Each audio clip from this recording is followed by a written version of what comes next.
अगर मैं अपने बेटे का बैग उठाती हूँ तो वो मुझे हैवी लगता है। बच्चों को कक्षा 5 तक उनकी मदर टंग में हम पढ़ाएं। कॉम्पिटिटिव एग्जाम्स जब होते हैं क्यों सुसाइड होती है? क्योंकि mental grasping power is 30 minutes only. किसी भी कॉम्पिटिटिव एग्जाम में जाने के पहले हमेशा एक प्लान बी बनाना हो। पेरेंट को कहीं ना कहीं फेलियर एक्सेप्ट करना चाहिए। जो गिर के खड़ा हुआ वो सबसे अच्छा है। तुम कैपेबल हो, उठो, खड़े हो, फिर आगे बढ़ो। देखो रास्ता तुम्हारे लिए तैयार है। हर कोचिंग सेंटर में जो है 2000, 2500, 3000 बच्चे पढ़ रहे हैं। जूता बनाने वाला अगर बाटा है तो सक्सेसफुल है। जैसे आईएएस में 7 अटेम्प्ट लोग लेते हैं।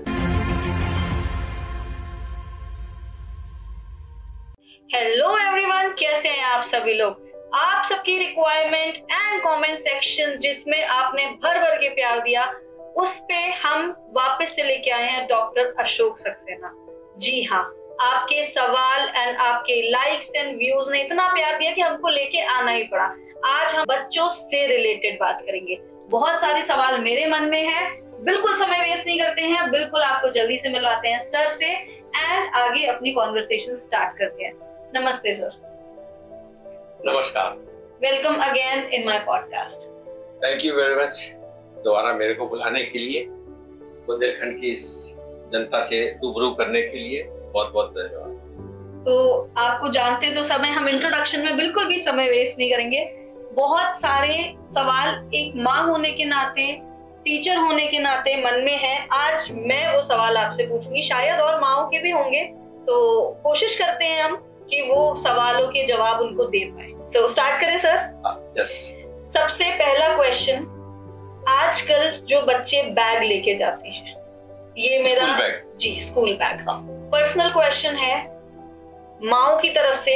जो बोझ वो लेके जाते हैं अपने कंधे पर, मतलब अगर मैं अपने बेटे का बैग उठाती हूँ तो वो मुझे हैवी लगता है और 6 या 7 साल के बच्चे को तो कितना हैवी लगता है। मेरा सवाल आपसे है कि इस बारे में आपका क्या विचार है?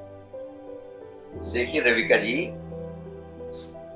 आज की पढ़ाई, बच्चों की स्कूल की जो पढ़ाई हो रही है, एक ट्रेंड है। हम अच्छे से अच्छी पढ़ाई देना चाहते हैं, बच्चों को एक अच्छा नागरिक बनाने के लिए देना चाहते हैं। तो हमने कोशिश करी है कि उनको एक अच्छे स्कूल में भर्ती करा दें। जी। अच्छे स्कूल में भर्ती कराने के बाद में अब ये हो रहा है कि ये बच्चों की पढ़ाई माँ बाप की जेब पर, बच्चों के शरीर पर और बच्चों की मानसिक स्थिति पर असर कर रही है।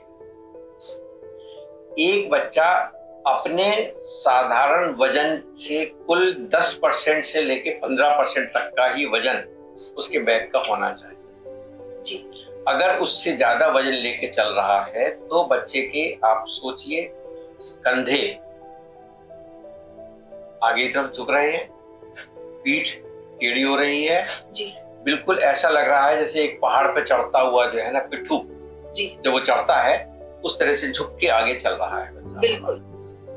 अब इसमें बच्चे की मानसिक स्थिति है, बच्चे का शरीर की स्थिति है और ऊपर से थकान है। जी। जब बच्चा वजन लेके चल रहा है, इतनी थकान में स्कूल पहुंच रहा है, तो कैसे अपनी परफॉर्मेंस दे पाएगा? जी। ये एक सबसे बड़ी दुविधा वाली बात है, ये गलत है और इसमें सुधार होने की बहुत ज्यादा जरूरत है। अब एज अ पीडियाट्रिशियन मैं आपसे पूछती हूँ, सुधार की क्या चांसेस हो सकते हैं और सुधार क्या हो सकते हैं सर? सुधार के लिए देखिए, जैसे मैंने बताया कि बच्चे के बैग का वजन उसके 10% से लेके 12% तक का, अगर मेरा बच्चा कक्षा 2 में पढ़ रहा है, कक्षा 2 में पढ़ने का मतलब हुआ कि बेसिकली उसकी उम्र जो है वो 7 साल है। 7 साल के बच्चे का वजन लगभग 20 किलो है, तो 20 किलो के बच्चे का वजन जो है उसके बैग का वो 2 किलो होना चाहिए। अब अगर उसके बैग का वजन 5 किलो है तो हम उससे कैसे उम्मीद करेंगे कि वो वजन उठा के चल पाएगा? इसी बैग के साथ में क्या हो रहा है कि हम इतने ज्यादा हेल्थ कॉन्शियस होते चले जा रहे हैं कि बच्चे को अपने घर से अपनी पानी की बोतल भेज रहे हैं। 1 लीटर की पानी की बोतल हो गई उसकी, वो हो गया। बच्चे को ठंडा पानी देना है तो मेटल की बोतल दे रहे हैं, उसका अपने आप में वजन 250 ग्राम और बढ़ा दिया हमने। अब खाना भेजना है, हमने टिफिन उसका लगा के दे दिया हमने उसको।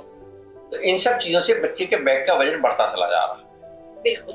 कायदे से होना ये चाहिए कि बच्चे के बैग में केवल आवश्यक किताबें, उसी दिन का जो सिलेबस है वो होना चाहिए, और कम से कम उसके अंदर बैग के अंदर सामान हो, तो बच्चा हंसता खेलता स्कूल जाए, पढ़ाई करे, हंसता खेलता वापस आ जाए।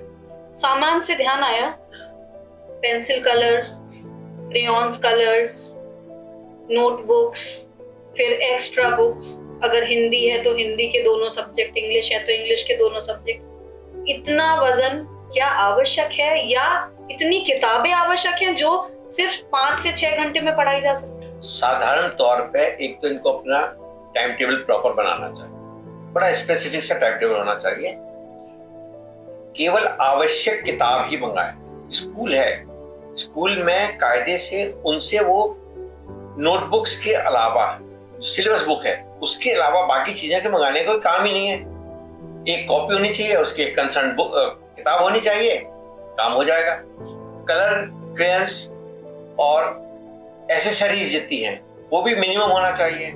इसका एक सुझाव और हो सकता है, अगर संभव हो तो स्कूल में इनको डेस्क दे दिया जाए जिसमें लॉक सिस्टम हो, या इस तरह का हो जहां बच्चे जो है अपना अननेसेसरी सामान उसके अंदर स्टोर कर दें। डेस्क मतलब एक बार फिर से रिपीट करेंगे? डेस्क का मतलब होता है, जैसे हम जब स्कूल में पढ़ते थे तो एक डेस्क होता था जो आगे से फ्लैट है, बाकी के साथ स्लोप है, उसके अंदर एक बॉक्स बना हुआ है, उसमें एक हुक लगा हुआ है, बच्चे ने उसके अंदर अपना बाकी सामान रखा हुआ है और उसमें लगा दिया, ताला लगा दिया उसने और उसका घर चलाया। तो ये एक तरीका है। दूसरा इसमें सुझाव है, अगर हम बच्चों के लिए स्कूल में साफ पानी की व्यवस्था कर लें, मींस आरओ वाटर। आप आरओ स्पेसिफिक होना चाहते हैं, मैं साफ पानी की बात करना चाहता हूँ। हम पूरे बात जो कर रहे हैं वो पूरे बुंदेलखंड के और हिंदुस्तान के सारे लोगों के लिए बात कर रहे हैं जी। तो साफ पानी की अगर व्यवस्था कर ली जाए तो बच्चा केवल एक 250 ml की खाली बोतल लेके जाए जी। अपनी बोतल उसने वही नल लगा हुआ उसे पानी भरा और पी लिया उसने जी। तो हमारा वो 1.25 लीटर का वेट कम हो जाएगा उसमें जी। दूसरा, जैसे सरकारी नीति है कि मिड डे मील देना है, हम लोग स्कूल में पढ़ते थे तो हमको मिड डे मील मिलता था जी। तो उस मिड डे मील से हमारा बच्चों का टिफिन भी जो है थोड़ा सा हल्का हो जाएगा, या हम बच्चों को स्पेसिफिकली बात करें कि भाई इतना इतना खाना ये बच्चे की जो हमारे के लिए आवश्यक है उतना ही लेके चले तो बैग हल्का रहेगा, दिक्कत कम रहेगी। अब एक बहुत बड़ा सवाल, क्या सरकार की भी कुछ गाइडलाइंस हैं बैग के वजन को लेके? हाँ, जो हमारी नेशनल एजुकेशन पॉलिसी आई है, राष्ट्रीय शिक्षा नीति 2024 जी, 2024 2020 ये 1986 से चल रहा है, लेकिन 2024 में उन्होंने इसको 4 स्टेज में बांट दिया है। पहला है कि बच्चा 3 साल से लेके 8 साल तक, ये फाउंडेशनल कहलाता है, स्टेज कहलाता है। इस फाउंडेशनल स्टेज में बच्चों की पढ़ाई साधारण तौर पे बिना टेक्स्ट बुक के होनी है जी। तो इस समय इनके बैग का वजन जो है कुल 1 किलो होना है। ये सरकार की गाइडलाइंस है हमारी। उसके बाद कक्षा 2 से लेके, और जब वो आ रहा है हमारा कक्षा 4 तक आ रहा है तो उसके बैग का वजन 2 किलो है। कक्षा 5 से लेकर कक्षा 8 तक आ रहा है तो उसके बैग का वजन कुल मिला के 3 किलो है। उसके बाद बढ़ रहा है तो 14 साल से बड़ा बच्चा, 14 साल का मतलब होगा 9th में आ गया करीब करीब मान के हिसाब से, 8th के बाद तब बच्चे का वजन जो है वो हम 4 किलो रख सकते हैं। तो इसको जैसे मैंने पहले बोला था कि आप उसको कैलकुलेट करिए बच्चे के वजन से, उम्र के हिसाब से जो वजन होना है उसका 10% से लेकर 12% आप एडजस्ट कर लीजिए तो बच्चे को उठाने में तकलीफ नहीं होगी और बच्चा बैग भी हल्का हो गया, लोड भी कम हो गया और बच्चा हमारा स्वस्थ रहेगा। अब सर, बीइंग अ डॉक्टर, ये बातें अपन ने थ्योरेटिकली करी, स्कूल्स के लिए आप कुछ स्पेसिफिक कहना चाहते हैं कि इनको फॉलो करना चाहिए या वो करेंगे, आपको लगता है? नहीं, इनको करना तो है क्योंकि अब ये गवर्नमेंट की स्कीम आ गई है, राष्ट्रीय शिक्षा नीति है जो अभी जुलाई 2025 में इनको खास तौर से इम्प्लीमेंट भी करनी है, लगभग करनी है। तो इसमें जो अब करना चाहिए कि कक्षा 2 तक के बच्चों में इनको टेक्स्ट बुक हटा के, कोई भी किताबें हटा के उस समय बच्चों को क्लास के अंदर बेसिकली आप कहानी सुनाइए, आप उनको कक्षा के अंदर या क्लास के बाहर एक्टिविटीज में ले जाइए, उनसे ड्राइंग करवाइए, उनसे पेपर वर्क कराइए, क्राफ्ट वर्क कराइए, उनसे डांस करवाइए, उनसे जो है आप लाइब्रेरी रीडिंग कराइए, उनको ले जाइए। क्लास के बाहर की एक्टिविटी बढ़ा दीजिए।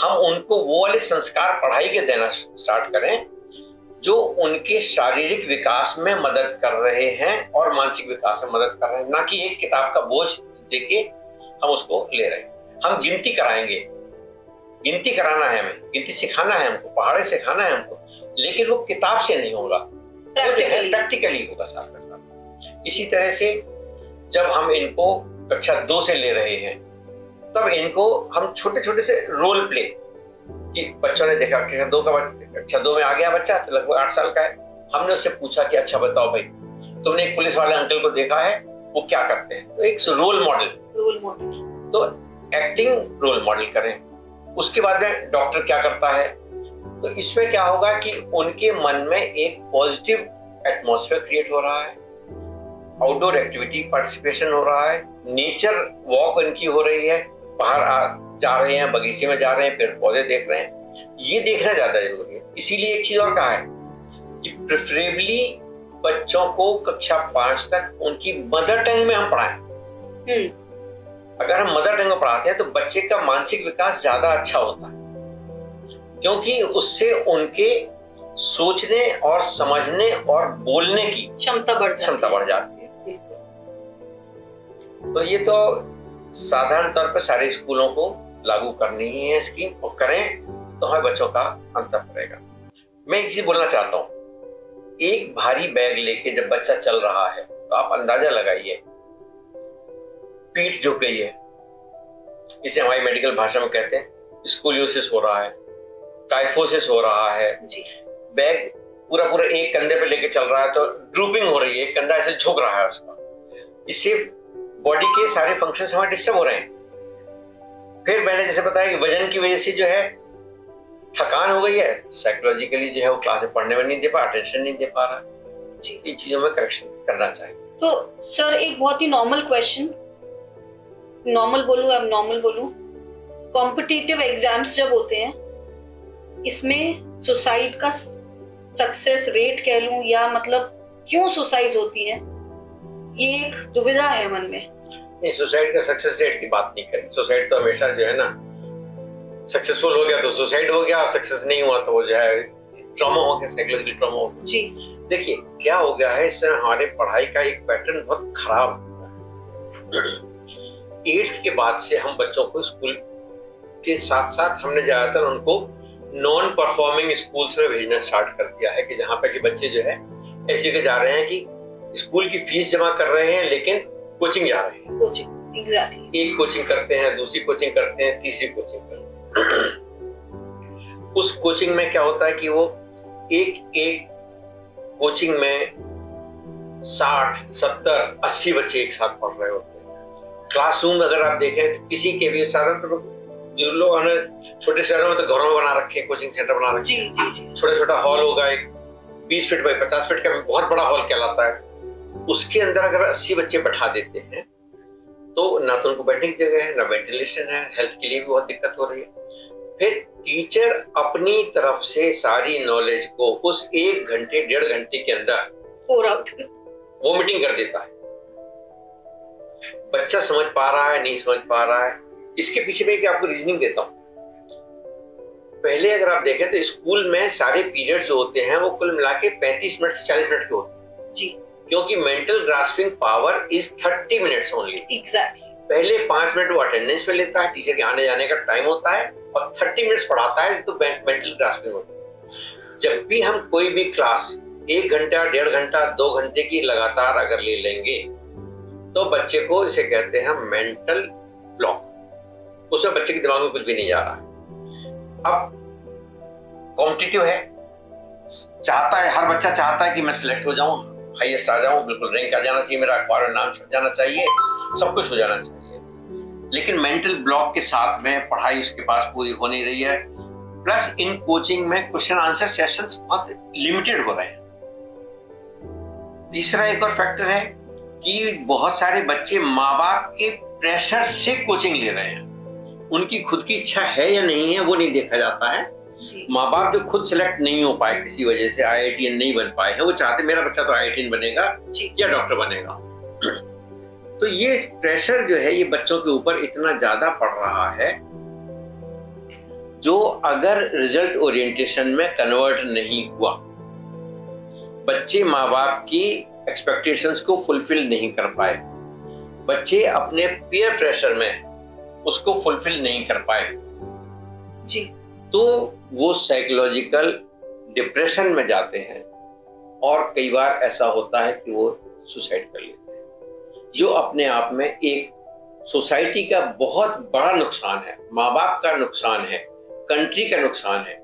क्योंकि वो बच्चा, उसे लग रहा है कि मैं 3 नंबर से रह गया, तो इसका मतलब ये हुआ कि वो बेसिकली वो 95% तो अचीव कर लिया था उसने, एग्जैक्टली 97 पे सिलेक्शन हुआ है। तो उस 3% 2% की वजह से आपने वो फेलियर अपने आप को एक्सेप्टेंस नहीं कर पा रहा, वो प्रेशर इतना है, सुसाइड कर लिया। जबकि आप देखिए कि साधारण तौर पे वो बच्चा 60% वाले के मुकाबले में तो 95% है, 95% अच्छा है, तो उसको तो कहीं भी एडजस्ट हो जाएगा। एग्जैक्टली लेकिन ये हमको सोसाइटी के नॉर्म्स को थोड़ा सा चेंज करना है, माँ बाप को समझना है, स्कूल वालों को समझना है कि हम इस तरह के प्रेशर्स में बच्चों को न डालें और उनका एक असेसमेंट हम जो है नीचे के स्केल से अचीव करना स्टार्ट करें, उनको बता दें ऐसे बढ़ो ऐसे बढ़ो ऐसे बढ़ो, इस तरह से चलो, ये तुम्हारा लाइन ऑफ स्कोप अच्छा है, ये तुम्हारा लाइन ऑफ स्कोप अच्छा है, तो इस फील्ड में जाओगे तो बहुत अच्छा हो सकता है। इसे कहते हैं psychological assessment of a child. Okay, तो अगर ये गाइडेंस दे दी जाए तो मेरे ख्याल से हम वहां तक पहुंचने से पहले ही बच्चों को सुसाइड होने की जो बहुत बड़ा एक ट्रॉमा है उससे निकाल ले जाएंगे। बिल्कुल। अब एक बात करते हैं, इसमें प्लान बी भी हो सकता है क्या हमारे लिए? हाँ, ये बहुत जरूरी है। किसी भी कॉम्पिटिटिव एग्जाम में जाने के पहले हमेशा एक प्लान बी बनाना होता है। जैसे आर्मी का सोचिए कि वॉर होती है, तो आर्मी कभी प्लान ए में अकेले नहीं चलती है, प्लान ए होता है, प्लान बी होता है, प्लान सी भी होता है उनके पास। कि अगर प्लान ए सक्सेसफुल नहीं हो रहा है तो प्लान बी के थ्रू जाते हैं और अपने एक्शन में आ जाते हैं। प्लान बी नहीं हुआ तो प्लान सी में चले जाएंगे। इसी तरीके से हमारे पढ़ाई का भी, कॉम्पिटिटिव एग्जाम्स का भी एक प्लान बी होना चाहिए। हमने तैयारी की हुई है, IIT की सीट्स लिमिटेड हैं, IIT ज्यादा बढ़ गए हैं, फिर भी लेकिन सपोज IIT के लिए हम तैयारी कर रहे हैं, IIT में हमारा नहीं हो पा रहा है, तो हमारा प्लान बी है कि हम जो है अननेसेसरी रिपीट ना करें उसके लिए कि हम अगले साल फिर देंगे फिर देंगे फिर देंगे। हम प्लान बी में जाते हैं, हम NIT के थ्रू चले जाते हैं, हम रीजनल इंजीनियरिंग कॉलेज के थ्रू चले जाते हैं, हम केपेबल हैं, हमारा स्कोर बहुत अच्छा है, हम वहां से जाएंगे, हम आगे जाके फिर लाइफ में सेटल हो जाएंगे।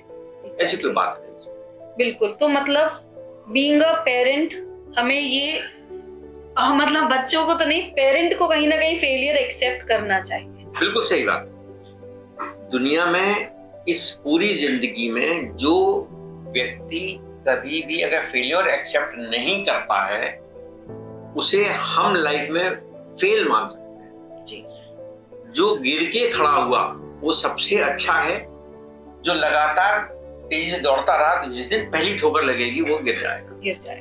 तो फेलियर को एक्सेप्ट करना आना चाहिए और उसके बाद में पेरेंट्स का रोल ये है कि सोसाइटी का रोल ये है कि उसे एनकरेज करें, तुम केपेबल हो, उठो, खड़े हो, फिर आगे बढ़ो, देखो रास्ता तुम्हारे लिए तैयार है। बिल्कुल। अब सर एक होम टाउन में कोचिंग की बात होगी, coming to the out of the city coaching. बच्चे जैसे एक बहुत फेमस नाम है कोटा जाते हैं कोचिंग के लिए, तो क्या वो उतना सक्सेसफुल होके आते हैं? देखिए मैं बताऊं आपको,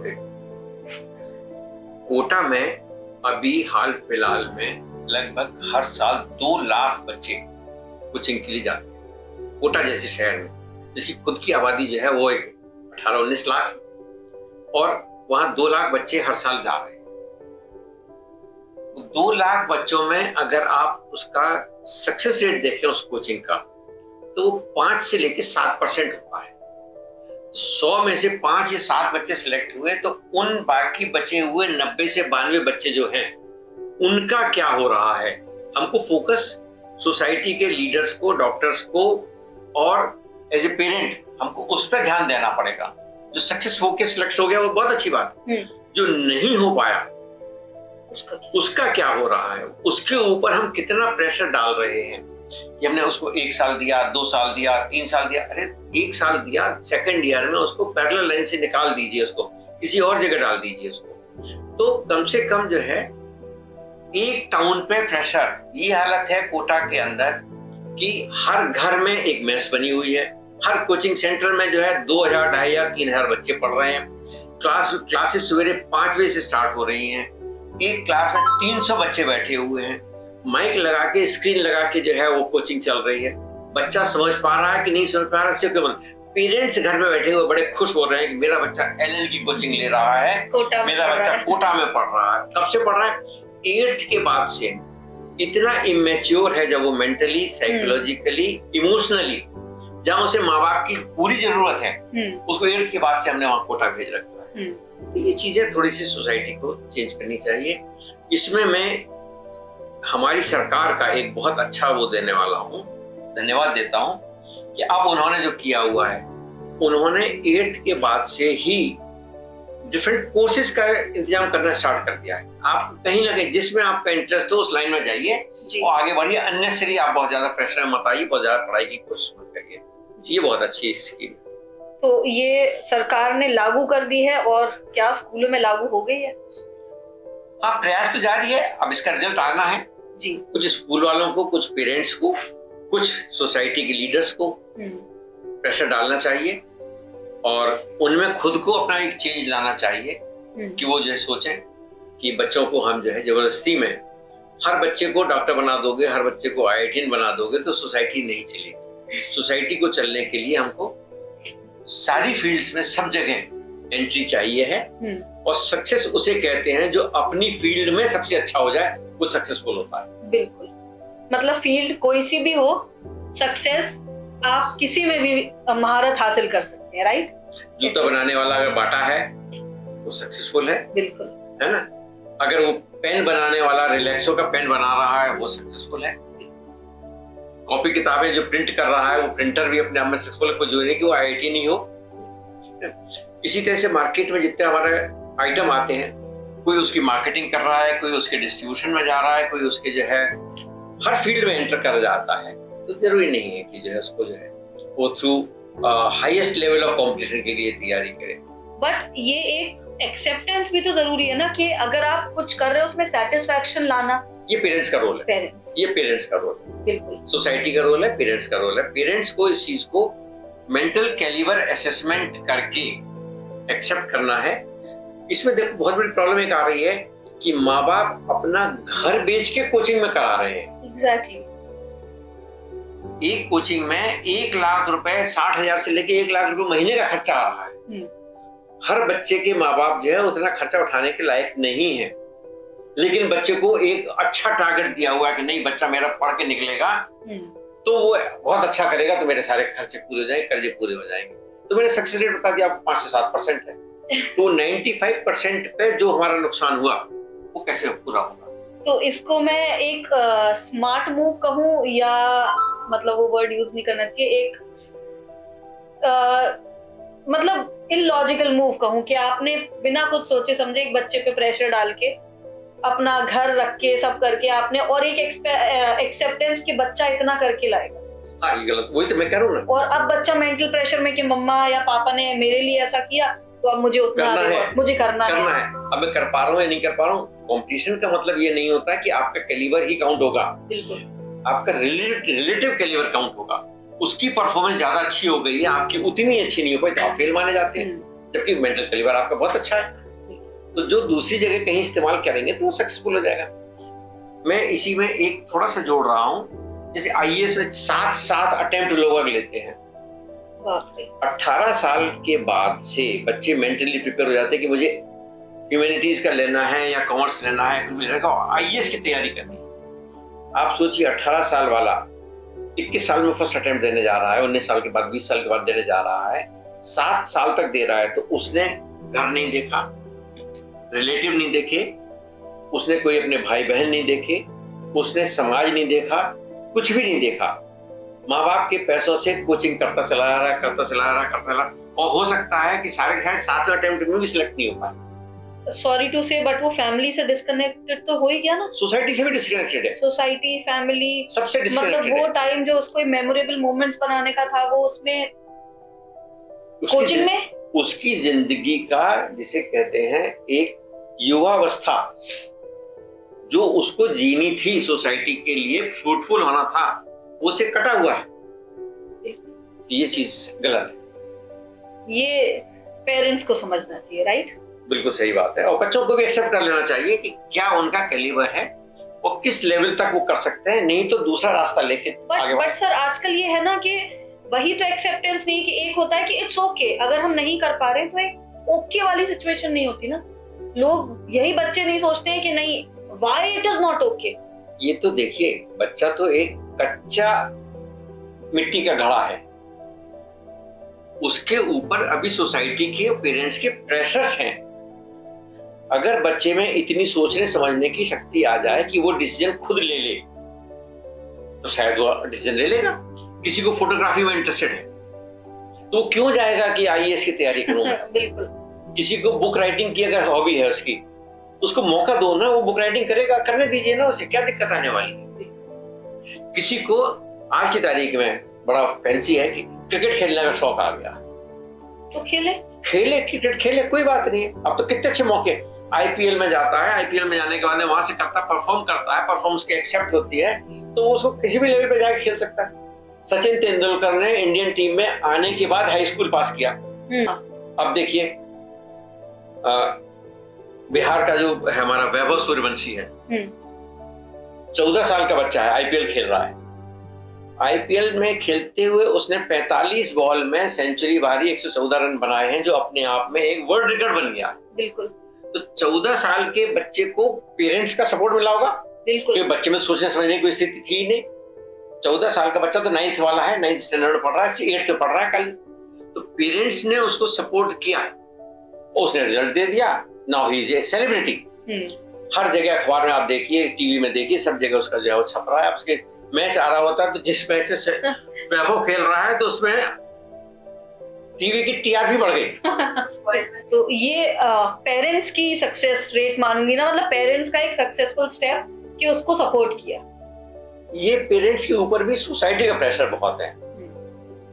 हमारी सोसाइटी जो है हाल फिलहाल में बहुत सारे जॉब्स को अच्छा नहीं मान रही है, जबकि वो एसेंशियल जॉब है। बुरा मत मानना, मुझे घर में एक अच्छे प्लम्बर की जरूरत है, मैं ढूंढता हूं तो प्लम्बर मुझे आसानी से नहीं मिल पाता। मिलता है तो वो मेरे को 4 दिन बाद का अपॉइंटमेंट देता है, सब मैं 4 दिन बाद आ पाऊंगा, मैं भी काम कर रहा हूं। उसकी एजुकेशनल क्वालिफिकेशन क्या है? 8th पास है। उसने 8th 9th 10th करने के बाद में सीधे से आईटीआई कर लिया, पॉलिटेक्निक कर लिया, उसने वर्क एक्सपीरियंस लिया और आज वो डिमांड में आ गया। आप देखिए इलेक्ट्रीशियन है, आपको अपना एक घर बनाना है, आपको इलेक्ट्रीशियन चाहिए। आप उस इलेक्ट्रीशियन को इलेक्ट्रिकल इंजीनियर नहीं करेगा काम, वो तो पेपर में बैठ के डिजाइन कर सकता है खाली। जो मुझे काम करने वाला व्यक्ति चाहिए है वो तो वो वाला है जिसने एक आईटीआई या डिप्लोमा किया हुआ है खाली, लेकिन वो नीड बेस्ड डिमांड में है। आप नाम पूछिए कि भाई बहुत यार इलेक्ट्रीशियन चाहिए, अच्छा इलेक्ट्रीशियन चाहिए है, तो अभी 3 नाम गिनाते, बोले भाई ये तीनों से काम करा लो, ये बहुत अच्छे हैं जी। तो उनके पास एजुकेशन नहीं है, सो कॉल्ड एजुकेशन नहीं है, जिसमें हम सोसाइटी डिग्री वाली नहीं, बट वर्क एक्सपीरियंस वाली इनके पास है। वो सोसाइटी को नीड है, तो उस नीड को हमको फुलफिल करने के लिए हम पैरेलल लाइंस खोलनी चाहिए। तो बहुत शॉर्ट में इस बारे में बात कर रहे हैं और मैं बिल्कुल चाहूंगी कि इस पे एक लॉन्ग या बहुत और भी इंफॉर्मेटिव बातें लाएं हमारी सोसाइटी के लिए। एंड मुझे पता है ज्यादातर लोग देख के बोर ना हो जाएं, बट यस हम बहुत ही सारी इस पे बातें लेके आने वाले हैं। एंड आप लोग के लिए एक, अगर आप चाहते हैं तो हम एक लाइव एक शो या लाइव इवेंट भी कर सकते हैं जिसमें आप खुद अपनी क्वेरीज रख सकते हैं। तो उसके लिए भी हम बहुत जल्दी ओपन करेंगे आप लोग के लिए स्लॉट्स। तो अगर आप इंटरेस्टेड हैं तो डीएम जरूर करिएगा। एंड अगर ये वीडियो आपको इन्फॉर्मेटिव लगी हो तो शेयर जरूर करिएगा। मिलते हैं नेक्स्ट वीडियो में, तब तक के लिए नमस्कार।